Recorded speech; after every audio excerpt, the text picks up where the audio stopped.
Vous avez reconnu, sans doute, dans cet évangile, une parole que nous entendons aussi dans chaque Eucharistie. Voici l'agneau de Dieu qui enlève le péché du monde. Une parole peut-être que nous entendons de façon un peu habituelle, un peu machinale peut-être. Sans doute est-il bon de réentendre et accueillir en nous-mêmes profondément cette parole. Finalement, on pourrait dire que Dieu était comme un étranger, et c'est Jésus qui nous le fait connaître. Voici l'agneau de Dieu, c'est lui qui vient d'abord à notre rencontre, comme il est venu vers Jean-Baptiste. Il est l'agneau de Dieu. C'est une image, bien sûr, qui est d'abord tirée de l'Écriture. L'agneau, c'est d'abord ce serviteur dont parlait la première lecture tout à l'heure d'Isaïe. Tu es mon serviteur, en toi je me glorifierai et je ferai de toi la lumière des nations. Jésus s'est reconnu dans ce visage, dans cette image du serviteur et de l'agneau, en donnant sa vie par amour. Il l'a donnée de bien des façons, par tous ses gestes, par ses paroles, en proclamant la bonne nouvelle aux pauvres, en redonnant la santé, le goût de vivre à ceux qui parfois n'attendaient plus rien. Et c'est pour nous révéler Dieu, l'amour de son Père pour tout homme, que Jésus n'a laissé personne sur le bord du chemin, qu'il a montré aussi la force du pardon qui toujours ouvre un avenir. Sur ce chemin de l'amour, bien Dieu l'a glorifié.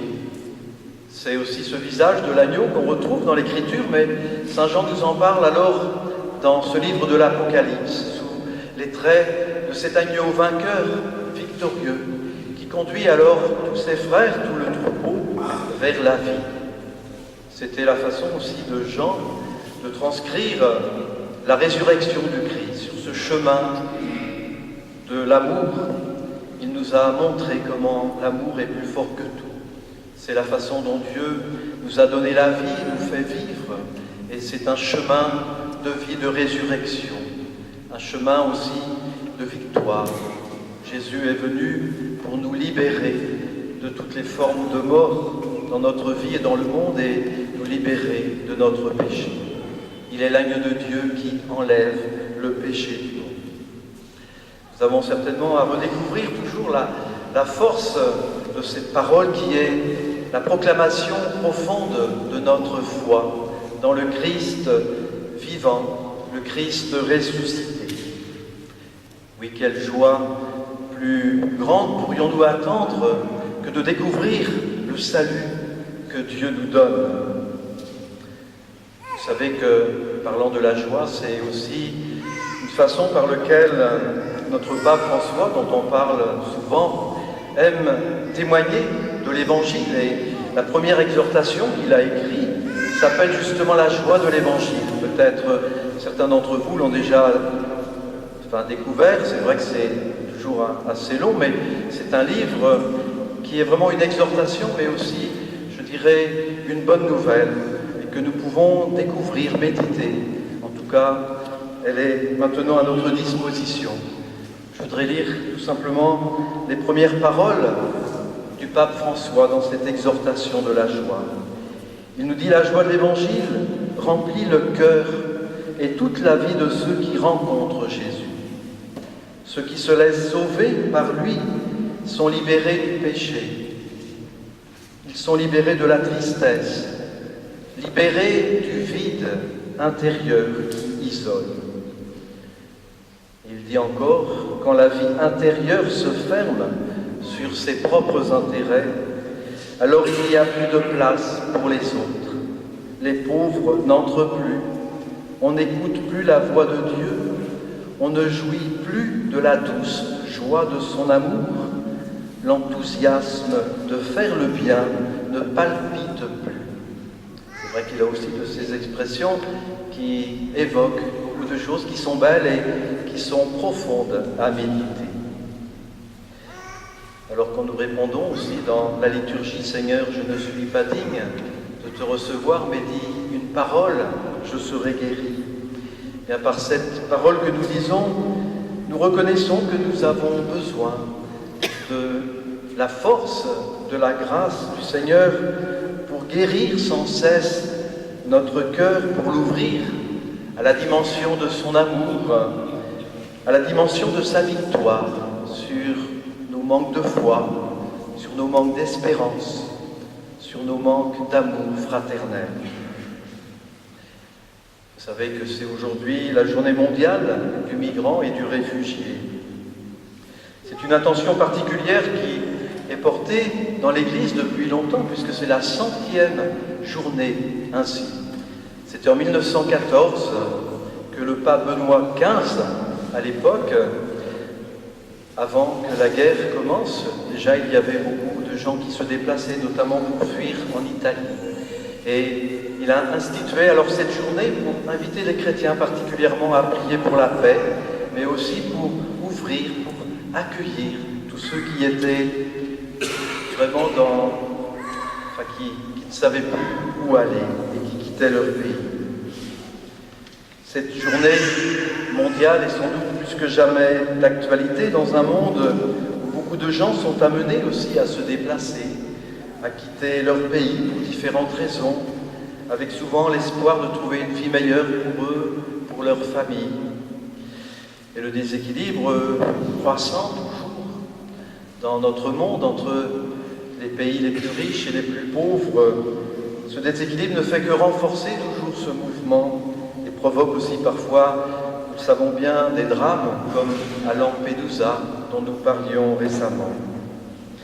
Bien, face à ces mouvements de migration, souvent l'adage populaire qu'on entend, c'est de dire mais nous ne pouvons pas non plus accueillir toute la misère du monde. Les plus généreux ajoutent, mais nous devons y prendre notre part. Et toute la question est alors de savoir quelle est cette part. Oui, nous savons bien que les solutions ne sont pas faciles pour préserver la paix et l'équilibre du monde. Mais face peut-être à cette réaction souvent populaire que nous avons, bien chrétiens, c'est aussi à la lumière de notre foi avant tout que nous voulons éclairer notre réflexion, notre action, notre chemin. C'est ainsi que les évêques de l'Ouest ont pris la parole aussi au temps de Noël dans la perspective de cette journée aujourd'hui. Et ils disaient, souvent l'arrivée de migrants suscite la suspicion, l'hostilité, la peur. Un changement d'attitude envers eux est nécessaire de la part de tous. Oui, ces personnes sont nos frères et sœurs en humanité, capables de nous enrichir de leur culture, de leur foi en Dieu. Alors ne cédons pas à la tentation de la peur et du repli sur soi. Noël nous a rappelé l'éternel message de Dieu qui dit à chacun « Tu as du prix à mes yeux ». C'est là l'appel vibrant de notre Dieu à porter un regard de bonté, à entrer avec tendresse dans l'accueil les uns des autres, en particulier des plus fragiles. Oui, ces paroles de nos évêques nous invitent avant tout à ouvrir nos yeux autour de nous. C'est vrai que tant qu'on parle des migrants en général, sous forme de statistiques, on les voit alors souvent comme des problèmes à affronter et on les considère comme des étrangers et même parfois comme des concurrents.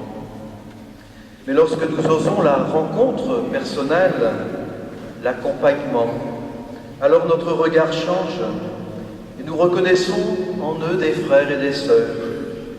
Et cela est vrai déjà au sein de nos communautés chrétiennes.